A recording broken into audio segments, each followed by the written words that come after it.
CJ brings up Kaden Wetjen, getting him involved early.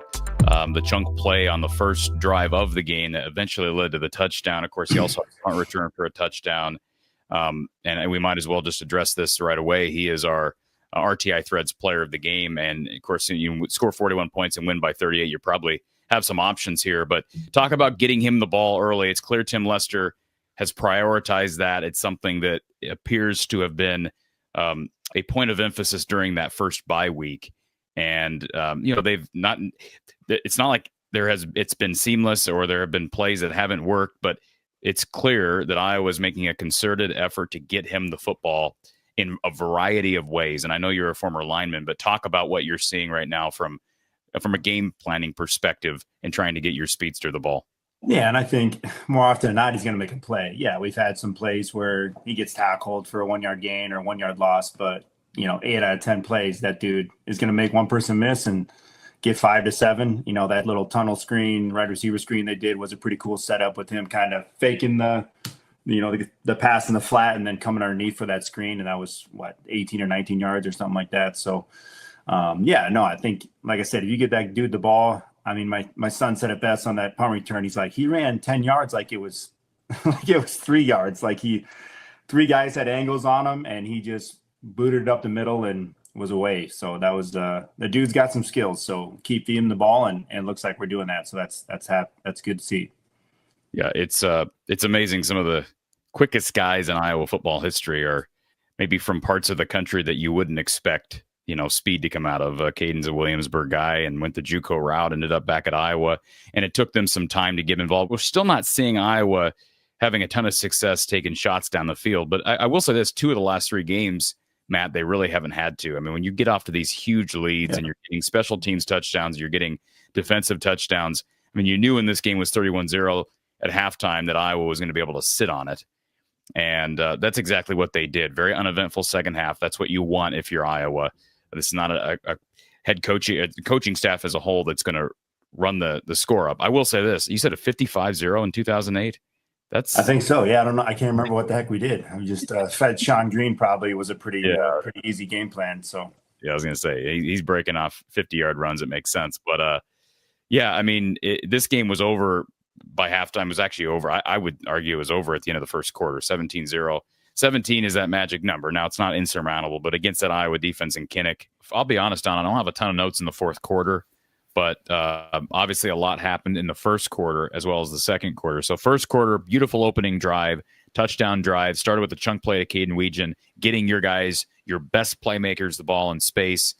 Really nice catch at the first down marker by Jacob Gill, extending the drive. Kamari Moulton was running strong as he has been. He's playing the best football of his college career, and it was capped off by a Mark Gronowski rush touchdown. Second offensive drive, 4th and 1 conversion by Iowa. Tush push. It was close, but they did get it and were rewarded the spot.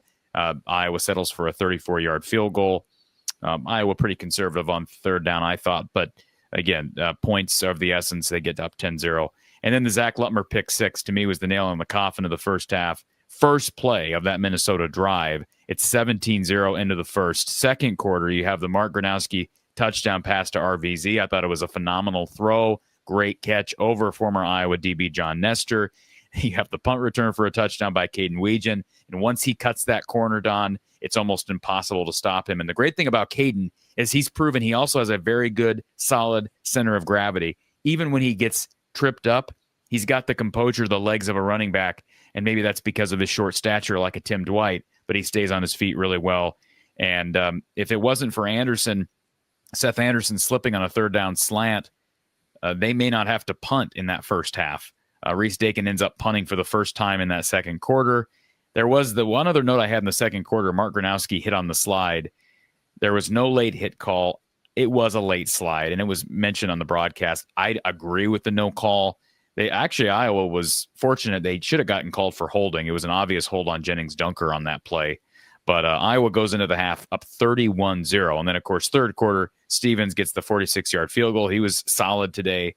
And Minnesota finds a way to get points on the board, avoid the shutout.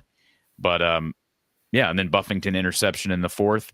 Late Jeremy Hecklinski touchdown. But Iowa really just sat on this lead after halftime. You knew they would, similar to the Wisconsin game. Listeners might wonder if you, over the last 10 years in the Big Ten, if you score a defensive touchdown, you win 76% of the time. And you go one step further. If you score a kicking game touchdown, you win 77% of the time.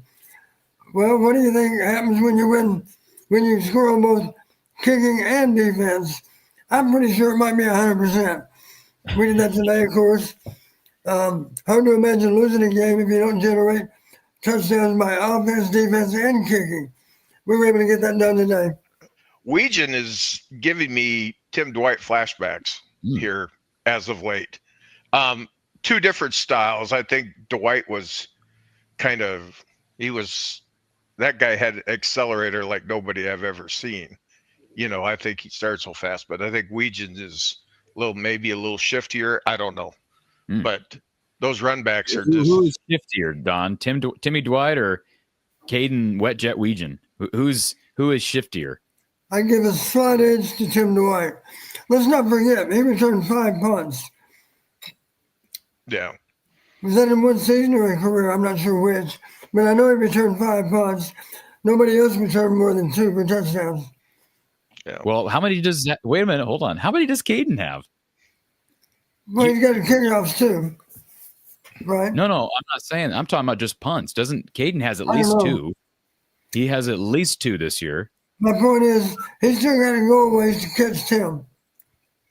Look it up. I'm pretty sure Tim returned 5 for touchdowns. I understand, but Caden's also got 4 games still. So absolutely, hope he breaks Tim's record. Yeah, wouldn't that be something?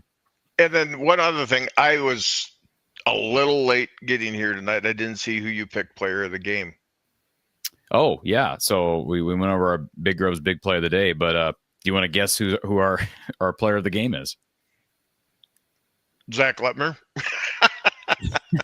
No, it was Kaden. You should have just stuck with what you know. I figured it was Kaden. I was just being funny.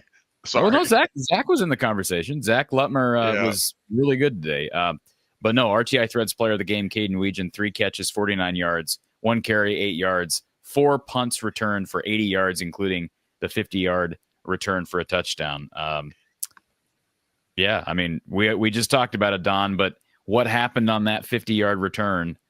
I don't know if this applies to punt returns, but once he breaks contain, it's on, because nobody's going to catch him in the open field.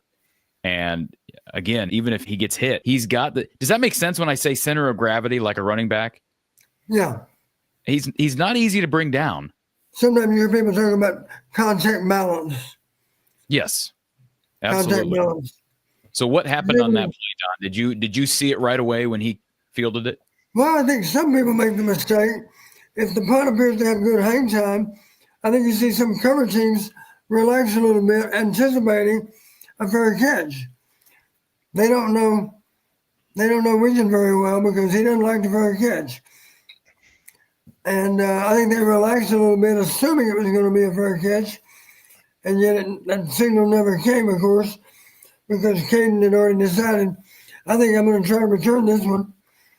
And when he gets headed downhill, it's like he's got one speed and everybody else is slower.